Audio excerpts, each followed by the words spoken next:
we got to be skilled at tracking trends. We got to be watching what's going on out there in terms of consumer sentiment, in terms of the dynamic of the marketplace. And as we spot the trends, identify the trends, then we must become skilled at tracking the trends and then strategizing as a result of the trends so that we can capitalize on them rather than become victims of them. Great entrepreneurial thinkers are really good at trend tracking. They have an alertness factor about what's going on in their market and in the national market. And they keep a good handle on that. Let me tell you one of the trends that's going on that I had a lot of fun tracking. At U.S. Learning, we created a model called The Evolution of Selling. My co-author Ken Blanchard has a great line. He says the greatest salespeople today are the men and the women who lead with their ears. Write that one down too. Lead with your ears. You see, years ago, the greatest salespeople were the people who stereotypically did all the talking. They said, boy, let me tell you about my company. Let me tell you about our service. Let me tell you about me. Let me tell you about our track record. Let me tell you, let me tell you, let me tell you. You see, the greatest sales professionals today, I am unswervingly convinced, are the men and the women who say, you know, I'm excited to tell you about some of the things we feel we can do for you, but before we get to there, I want to find out where you're coming from on some things. He said, okay, if I ask you some questions. They love it. It's needs analysis. It's trust building.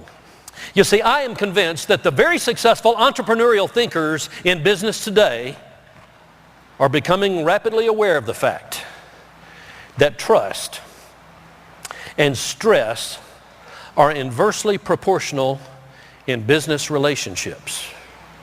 You see, when we do a good job of building trust, trust goes up and stress comes down. Now, why is it that the product pitch and the hard sell really don't work anymore? It's because they are high-stress sales tactics which cause stress to go up and trust to come down. And that's not good.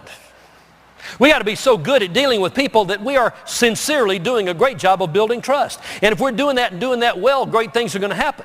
So let me show you, first of all, the undesirable model.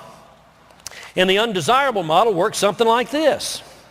Trust is low, stress is very high. Maybe there's some pressure in the means or method of our presentation. It's not working well. Stress goes up. Now, when trust is low and stress is high in a relationship, guess what happens? Our conversion rate becomes much shorter. Simultaneously, we realize that the sales cycle gets longer. The definition of the sales cycle is the length of time which transpires from the time you first talk to someone about a given service until you get an affirmative decision. Sales cycle is measured in time, as you know. The greatest salespeople on the planet, have you ever thought about it? The best salespeople are the men and the women who just seem to magically possess an inherent ability to compress more achievement and thus more income into a given measurable time frame.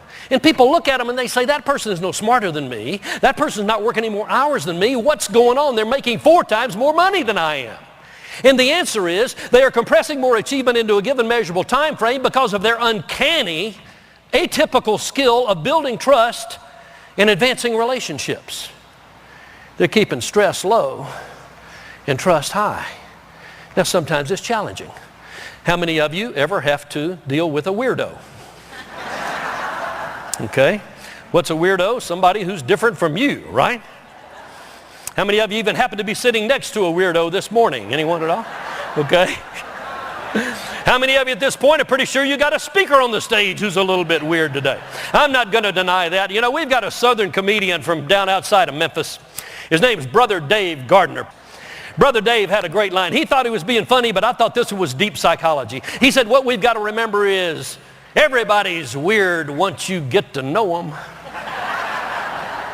And you know, that's pretty good stuff.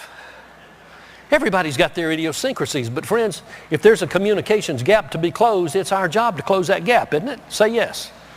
It's our job to close the gap. We close those gaps, great things happen.